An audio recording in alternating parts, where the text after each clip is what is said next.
বন্ধুরা, Kolkata night Riders এবছর কিন্তু একটা শক্তিশালী স্কোয়াড তৈরি করেছে। এটা কিন্তু আমি বলছি না, কয়েকজন ক্রিকেট এক্সপার্ট এবং আইপিএল এ যারা আগে কেকেআর এ খেলেছে, এখন রিটায়ার্ড প্লেয়ার, তারা কিন্তু এরকম ধরনের কথাবার্তা বলছে। তো কেকেআর ফ্যানদের কিন্তু অনেকেরই মনে একটা ধারণা যে এবছর কেকেআর ভালো দল গঠন করতে পারেনি।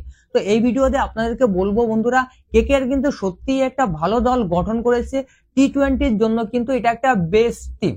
তো চলুন শুরু করছি ভিডিও। তার আগে যদি এখনো চ্যানেলটি সাবস্ক্রাইব করে না রাখেন, অবশ্যই চ্যানেলটি সাবস্ক্রাইব করে রাখবেন। আর ফেসবুক থেকে দেখে থাকলে অবশ্যই পেজটি ফলো করে রাখবেন। তো বন্ধুরা, কলকাতা নাইট রাইডার্স কিন্তু 21 জন প্লেয়ারের একটা দল গঠন করেছে, যেখানে কেকেআর এর টিমে কিন্তু 8 জন বিদেশি প্লেয়ার রয়েছে। প্রথমত আপনি যদি 8 জন বিদেশি প্লেয়ারের দিকে তাকান, তাহলে কিন্তু বুঝতে পারবেন কেকেআর কিন্তু প্রত্যেকটা ভালো বিদেশি প্লেয়ার দলে নিয়েছে। দেখুন, সুনীল নারিন এবং আন্দ্রে রাসেল দুজন কেকেআর এর কোর প্লেয়ার। এরা কিন্তু প্রত্যেক বছরই পারফরমেন্স দিয়ে আসছে। রহমানুল্লাহ গুরবাজ এবং কুইন্টন ডিকক দুজনই কিন্তু টি-20-র জন্য বেস্ট ওপেনার এবং উইকেট কিপার। এরপর মঈন আলী, রব্বান পোয়েলের মতো কিন্তু দুজন ভালো অলরাউন্ডার রয়েছে। তারপর স্পেন্সার জনসন এবং অ্যান্ড্রিক নোরকিয়ার মতো দুজন ভালো ফাস্ট বোলার রয়েছে। ইভেন ইন্ডিয়ান যে প্লেয়ারদের দলে নিয়েছে তারাও কিন্তু অনেকেই ভালো প্লেয়ার, যেমন ভেঙ্কটেশ আয়ার একজন ভালো প্লেয়ার। একটু এক্সপেন্সিভ দাম দিয়ে ভেঙ্কটেশ আয়ারকে দলে নিয়েছে, তারপরেও ভেঙ্কটেশ আয়ার কিন্তু একটা ভালো দাম ডিজার্ভ করে। তো ভেঙ্কটেশ আয়ারের পারফরমেন্সটা কিন্তু ম্যাটার করবে, দামটা কিন্তু ম্যাটার করছে না। যত দাম দিয়েই কিনুক না কেন, পারফরমেন্স যদি ঠিকঠাক মতো দিতে পারে তাহলে কিন্তু কেকেআর এর পুষিয়ে যাবে। এরপর দেখুন, রিঙ্কু সিং রয়েছে, তারপর রামানদীপ সিং রয়েছে, হর্ষিত রানা, বৈভব অরোরা, প্রত্যেকেই কিন্তু ভালো টি-20-র প্লেয়ার। তো দেখুন, কুইন্টন ডিকক আইপিএল এ যতগুলো ম্যাচ খেলেছে তার পরিসংখ্যান দেখলে আপনি বুঝতে পারবেন কুইন্টন ডিকক কিন্তু একজন ভালো বিদেশি ওপেনার। সেখানে কুইন্টন ডিকক 107 ম্যাচ খেলেছে, 3157 রান করেছে। তারপর আপনি রহমানুল্লাহ গুরবাজকে দেখবেন, গত দুটো সিজনে কিন্তু কেকেআর এ ভালো খেলেছে। গত সিজনে কেকেআর এর সেমিফাইনাল এবং ফাইনালের ম্যাচ খেলেছে, সেখানে দুর্দান্ত পারফরমেন্স করেছে। তারপর আজিঙ্কে রাহানেও কিন্তু কেকেআর এর একজন ভালো প্লেয়ার। তবে এই মুহূর্তে যেহেতু আজিঙ্কে রাহানের একটু বয়স হয়ে গিয়েছে, সেজন্য আজিঙ্কে রাহানেকে কিন্তু অনেকেই ভরসা করতে পারছে না। তবে আজিঙ্কে রাহানে কিন্তু এই মুহূর্তে শায়দ মুস্তাক আলী ট্রফিতে দুর্দান্ত ব্যাটিং করছে টি-20-তে।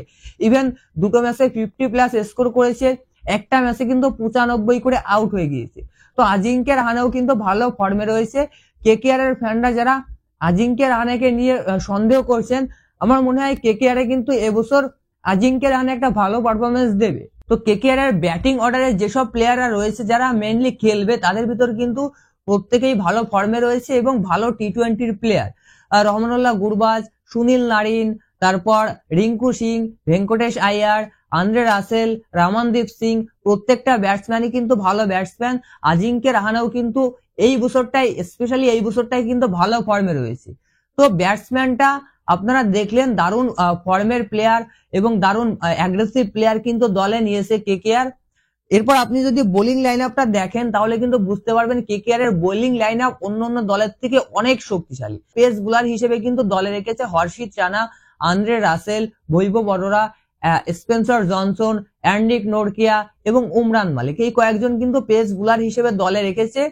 এর ভিতর হর্ষিত রানা, আন্দ্রে রাসেল এবং বৈভব অরোরা গত সিজনে যে পারফরমেন্সটা দিয়েছে, এই বছরে যদি সেই পারফরমেন্সটা কেকেআর টিমকে দিয়ে দেয়, তাহলে কিন্তু কেকেআর টিমের আর ভালো পেস বোলার প্রয়োজন নেই।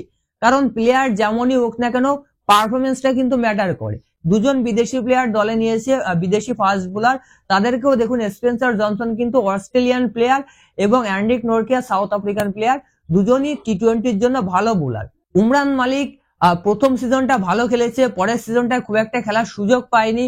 তো আমার মনে হচ্ছে বন্ধুরা, উমরান মালিক কিন্তু কেকেআর টিমে এসে ডোয়েন ব্রাভো এবং ভরত অরুণ স্যারের গাইডেন্সে ভালো পারফরমেন্স দেবে এবং সে বোলিং এও কিন্তু উন্নতি করবে। তো যারা হতাশ হচ্ছেন কেকেআর টিম ভালো দল গঠন করেনি, অনেকেই কমেন্টে বলছে খুব বাজে দল গঠন করেছে কেকেআর টিম, আর তাদেরকেই বলছি কেকেআর টিম কিন্তু অ্যাকচুয়ালি একটা ভালো দল গঠন করেছে, খুবই বুদ্ধি করে প্লেয়ারদেরকে দলে নিয়েছে।